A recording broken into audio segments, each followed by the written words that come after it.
You're listening to Searching for More, a podcast of the Diocese of Arlington. November is National Adoption Month. Keep listening as we talk with Meaghan Lane, Program Director for Pregnancy and Adoption Support Services at Catholic Charities of the Diocese of Arlington, about how to best pursue adoption and what ethical adoption is and what it looks like. So adoption is absolutely interwoven into the threads of our communities, and it's really important to understand how we can approach adoption in a way that protects everyone involved. Today's host is Amber Roseboom, Director of Media Relations at the Catholic Diocese of Arlington. Let's jump right in. Meaghan, thank you so much for joining us on the podcast today. Can you begin? I know you and I know each other pretty well, but can you begin for our audience and just briefly tell them about your role with Catholic Charities, what it is that you do, and how long you've been with the organization? Sure. Well, thank you so much for having me. I'm really excited to be here. My name is Meaghan Lane. I am the Program Director for the Catholic Charities Pregnancy and Adoption Support Program. I joined Catholic Charities in 2017. I am a social worker by profession, and my background has been working in Virginia foster care and adoption on both the public and private side for about, 11 or 12 years before joining Catholic Charities in 2017. Wow, that's fantastic. You have a tremendous amount of expertise to share with us. And I know one of the things you're going to talk about too is, well, it was a new concept for me at least, and I won't get into it too much. I'll let you do that. But I know this is going to be a really excellent podcast. I'm going to learn a lot, as are folks who will be listening to this. Can you now start, when we talk about adoption, I know there are a few key audiences that we're typically speaking to. Can you tell us who those are? Sure. Well, our program we're going to talk about today, we provide pregnancy support and adoption support. Today's topic, for National Adoption Month, we're really going to get into adoption-related issues. But I always say before an adoption occurs, there first must be some type of trauma or crisis. And so it's important to note for the audience that we always try to approach an individual or family in crisis, prior to any adoption to try to help stabilize their circumstances. But the primary audiences we're going to be talking about today are, number one, pregnant women and families who may be in a crisis situation or a crisis pregnancy and need help understanding their options, or they may have already decided they want to look into adoption. The second audience is going to be hopeful adoptive families who want to grow their family through adoption. And the third audience would be families who are interested in adopting a child who is available for adoption through the foster care system, not only in Virginia, but throughout the United States. So it would be those families and also the children who are served through our foster care adoption program. Okay, and then through the Waiting Child program, and I apologize to throw a question at you if you don't know the number, that's totally fine, but about how many waiting children are there, kids in the foster care system across the country waiting for a forever family? The last time I checked, and this number has been pretty consistent, in the United States, currently there are 70,000 children who are in foster care who have the goal of adoption, meaning they are in foster care and they need a forever family today. 70,000 kids. Wow, that is stunning. Okay, and then you talk about these three different groups that Catholic Charities specifically works with. That's a pretty broad scope. Can you give us also, a sort of 2,000 feet view of the overall adoption services that Catholic Charities provides then? And if it's easier just to focus on one of those groups, whatever works for you, just kind of an overall view so folks have a sense. Absolutely.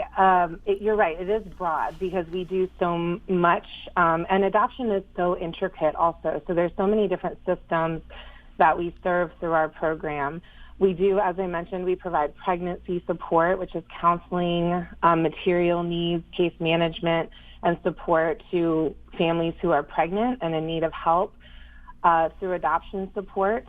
we serve all members of what the adoption community refers to as the adoption triad: birth parents, birth parents, adoptive families, and children who are adopted through the program. We at Catholic Charities strongly believe that adoption is a lifelong journey. It's something that may start with an adoption, but it's interwoven into everyone's identity, being part of that adoption triad. And so it's really important to us that we remain a lifelong resource to anyone who's been served through our adoption program, so that later on in life, if things come up and they need extra support, any birth parent, child who was adopted, or adoptive family will always know they can come back to us and receive the support that they need. That's incredible. One thing actually two things I was thinking about as you were talking, as people of faith, as Catholics, we often talk about accompanying people.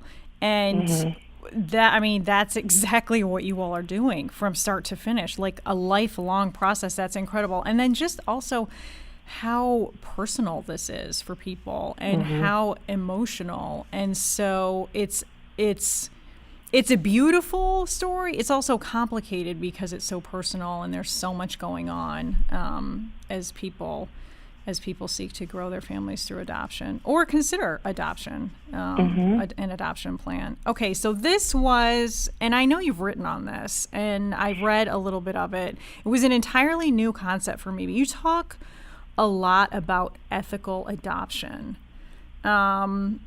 And I'm guessing that's something a lot of people haven't heard about. Can you tell us what you mean by ethical adoption? I would be so happy to tell you and all the listeners, because you're right, this is something that is not frequently talked about. It's not something that's generally understood, but it's so important. 1 in 3 Americans are impacted by adoption in some way. So either you have a direct family member or you yourself have been impacted by being a member of the adoption triad. So adoption is absolutely interwoven into the threads of our communities. And it's really important to understand how we can approach adoption in a way that protects everyone involved. And I like how you mentioned, accompanying people in this journey. And that's really what ethical adoption seeks to do, what we seek to do with our program. We really want to nurture healthy adoptions. The goal is not simply to find a family for a child. The goal is to ensure that the child reached that family in a way that was ethical. Nobody was coerced into handing that child over, that the family has been well prepared to receive that child and to meet their unique and individual needs, and that the community is supporting the family as they receive this child into their family. If you're interested, I can tell you a little bit about the different ways we do that with each of those audiences. I think that would be great. And I was not aware that 1 in 3 people are impacted by adoption. That's huge. That's huge. Yeah, but if you could talk about, you have someone in your family who's adopted. Yeah, right. Or, right. Friends. You're considering an adoption plan for yourself. If you could talk a little bit about, I think even for my own understanding, to think of how it applies to those 3 categories that you talked about at the beginning, that would be helpful. Absolutely. And it's a really great segue, because if 1 in 3 Americans are impacted by adoption, most of us can easily name off someone who is adopted or who has adopted a child. The unseen, hidden figures of adoption are always the birth parents. And likely you may know someone who's a birth parent, but you don't know it because there is shame associated with that decision, when really, especially we as Catholics and pro-lifers need to absolutely applaud this decision for life and the sacrifice of placing a child. And luckily, we're doing a lot to try to alleviate some of those stigmas and bring real stories of birth parents making this choice, even within our own diocese. But that ethical approach really starts in infant adoption with how pregnant women in crisis are approached. And it's really sad, and it's the ugly truth of adoption in America is that it can be incredibly transactional.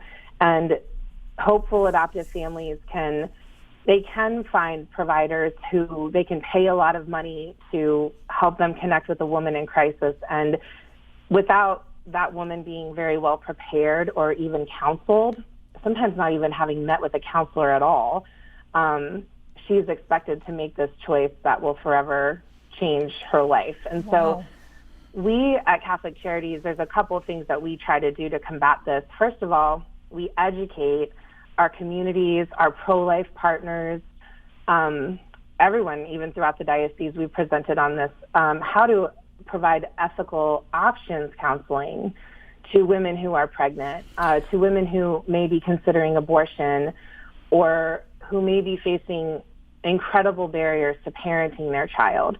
It's really important that women and families are empowered to make informed decisions about what's best for them and their child, and not felt like they're backed into a corner because of the circumstances that exist in their life.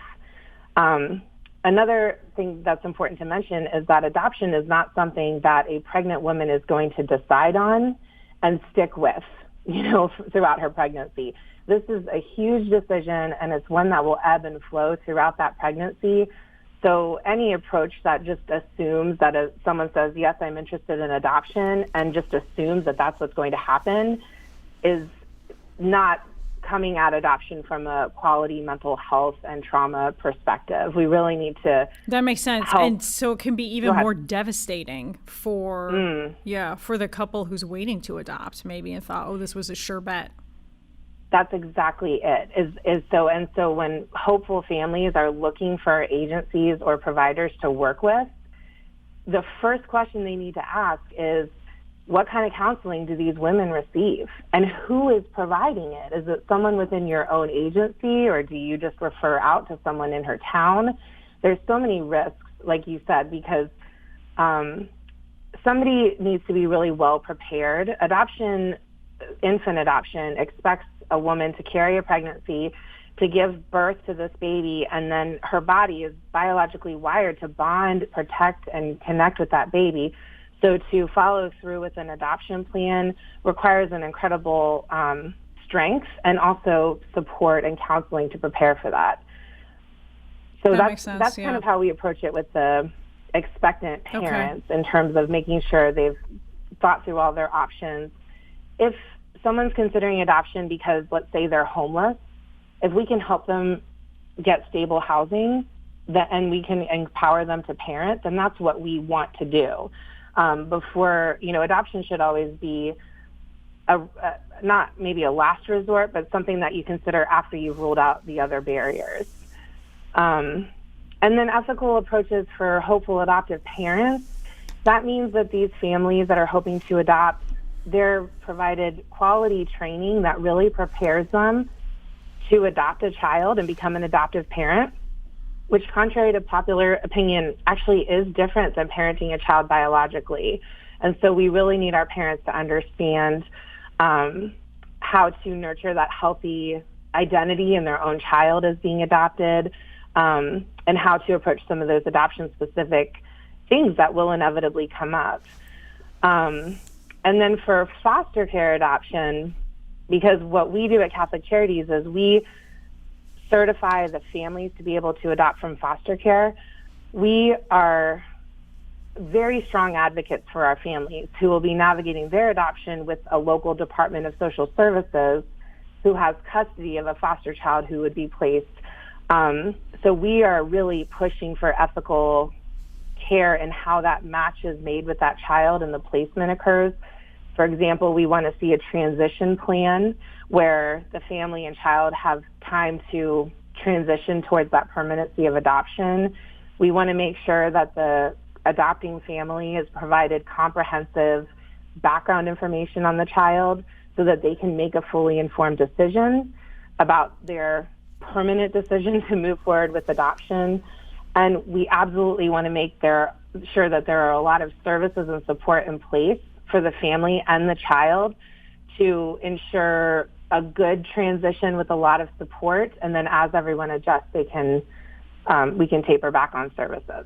Okay, that makes sense. So I'm listening to you talking about this, Meaghan, and I'm thinking, if I were looking to adopt, I'm hearing a lot here that I hadn't thought about. But you and your team at Catholic Charities, this is what you do. So how does a couple find out about ethical adoption? Or you think, oh, we want to adopt. They go on, they Google, they look for an agency and probably just figure it's all the same. Everyone does the same thing. One, what is a family like? What should they be looking for practically online? What are some of the key things, or maybe even some language that they should be looking for? And then how, I get... We don't want you to get a million calls, although I know you're willing to help everyone who calls, but is there a document that people can look at that talks more about ethical adoption, or can they reach out to you to learn more about it? How do parents literally navigate this and just kind of know the basics of what they should be looking for with an agency? Well, if anyone in the diocese is interested in adoption, we do offer an adoption information session, which, we recognize that not everyone who attends our information session will end up working with us. So we have already incorporated training on ethical adoption into that info session, so that anyone who receives that information, if they go on to work with another agency, they'll still have that framework, which is, again, just another way we really try to help empower our communities here in the diocese with this really critical information. We also have, I have a blog that we can link that talks a little bit about who should you work with, because there are so many options. So it's good to talk to people, friends and family that who have adopted, and get advice. And then, where's do your blog research. So too? I think we have 2 resources we can offer as well to help point people in the right direction. Okay, and then where's your blog? Can people just Google your name? How would someone find that? It is at pregnancyadoptionsupport.com. Okay. And I've taken a look at that blog. It is excellent. So thank you. We just had a volunteer help us revamp it. So did you? Very beautiful. It's so good. Well, it's great too, because there's a lot. It's like there's a lot of content, and it's just not like the basics. There's a lot, I think, that helps shed light on what you're really looking at when you're talking about adoption and the beauty of it. So I think, when we talk about ethical adoption and the services that you all provide, is there a way to gauge, do you see better outcomes? Like, do you see families thrive more when they pursue an adoption plan along the lines of what you're talking about? Well, our approach to adoption is very much rooted in evidence. Adoption has dramatically changed over the years. Catholic Charities, we're about to celebrate, I think, our 75th anniversary, because adoption was the first. Wow, congratulations. Service. That's awesome. Yes, thank you. Adoption was the first service that was provided here in the diocese, even before official Catholic Charities was born. So, adoption has just changed so much over the years, and we are so lucky now in this day and age. We have so much evidence on best practices and what leads to that. So we know that empowering adoptive families to share their child's adoption story with them in a healthy way is going to promote better outcomes for that child than opposed to, decades ago when children weren't even told that they were adopted. So there are ways that we can do this to really foster, like I said, healthy adoptions. And that involves a lot of training and talking about how to empower families and their own families and communities that will wrap this child in love and support with ways to talk about adoption. So I'm not going to say that it's the only factor that would lead to a healthy adoption, but it certainly helps to be working with experts who put such a strong focus on ethical approaches. Okay, that makes sense. And then when you're talking about adoption, you talk about training a lot too.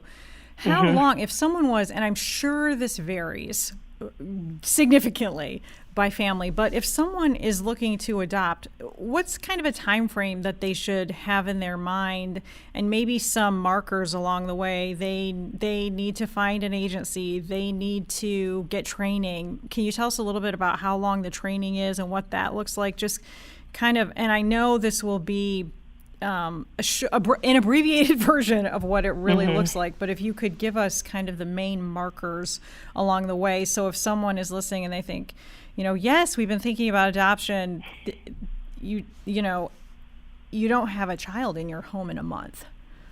No, yes, good point. Yep, there is some preparation. Anyone who's adopting in Virginia needs a home study to be completed by a licensed provider. So home studies, in general, with us, they take about 3 months. It involves individual interviews and interviews together with the couple, to get a really comprehensive assessment of the family that is hoping to adopt. The training is incorporated into that process as well. Another way that I think we try to pull in the ethical part to this is, for us, the home study is a partnership with the family. It's an assessment of the family, but it's also its own process where our individual work with the family is helping to prepare them to adopt.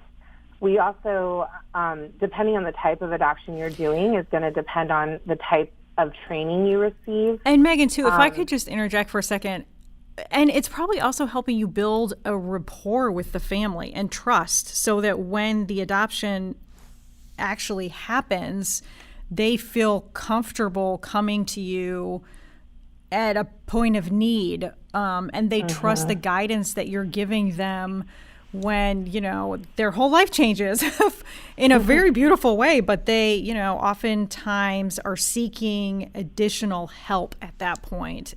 Would you say that's the case?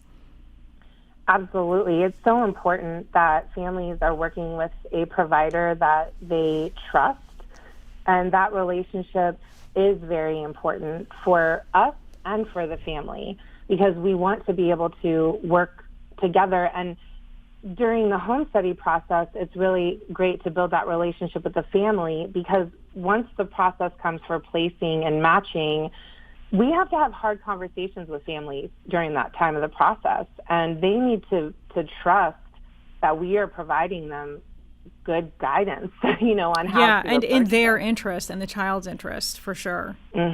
Absolutely. Yeah, that makes sense. Okay, sorry for interrupting. That's okay. It's doing okay. I was just going to mention, too, that another approach that we take when it comes to training is our program incorporates attachment training into any of the types of adoption, because attachment, child and parent attachment building is very important in general, but absolutely in adoption, because a child who's adopted has had their initial attachments severed, whether it's an infant who's placed after birth and their first attachment to their biological mother is severed, or a child in foster care who has experienced tremendous loss in the relationships in their life. It could be their biological family and also subsequent foster families or other family caregivers. And so we have to focus on filling in those gaps that exist because of these losses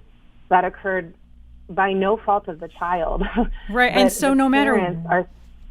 we need to be responsible for filling that gap for them, and that will really promote better outcomes for the child as they grow up, if we can go back and fill in some of the gaps for them. That makes sense. So an awareness, too, that no matter what the child's experience, we know by the mere fact that that separation has occurred, they've been through trauma. They've experienced trauma. So some of that is then trauma training. Absolutely, yes, definitely.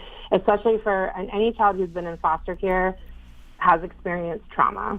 And children have behavioral and emotional needs because of their experience. And so it's important for families who are adopting any child of any age, but especially an older child over the age of 1, that they understand how to promote healing and have a safe space in their home. And that just doesn't come naturally, no matter how good of a parent you are. It's really specific when it comes to parenting through a trauma lens. And that's the type of training that we emphasize. Okay. That makes sense, too. So I know Catholic Charities is definitely an agency of choice for people of faith in particular. Do you just work with people of faith, or do you work with anyone who comes to you seeking, maybe they come to you seeking ethical adoption, maybe they know more than I would have before this conversation, and they seek you out for those purposes. Do you work with those families too, or is it just people of faith? I think there's a couple of reasons why people would choose to work with us. We do not only work with people of faith, but a majority of our families are families of faith, because, as you mentioned, it's such a vulnerable process, adopting, that it's helpful to work with an agency that shares similar values and how we approach adoption. So we don't require anyone to be of a particular faith, but we incorporate our Catholic identity into everything that we do. Like, we might put out an emergency prayer request if we know that one of our pregnant moms is experiencing like a difficult delivery. We always pray for all of our clients. Our spiritual art is, apparent in our office, and so our Catholic identity is available to anyone who works with us, but they don't have to be Catholic. Okay. And I think another reason that people work specifically with our foster care adoption program is that it is very unique, because the easiest way to adopt a child from foster care is to become a foster parent. There are local, private, and public agencies that families can become certified to become a foster family with. And that requires families to navigate the foster care system, and they may have the opportunity to adopt if the children they're caring for become available for adoption. Our families do not want to navigate that foster care system. They are motivated to adopt a child who is ready to be adopted today, like I said, that they're not currently navigating the foster care system. And so I think our families, they are unique in that they're not partaking in the foster care system. They are certified to adopt a child from foster care. Okay. And one thing too, and I just, being aware of this myself, I just want to point out, when you talk about accompanying families, you really mean it. If a family calls their caseworker from Catholic Charities in the middle of the night, you all are there, and you provide like practical guidance in a crisis moment.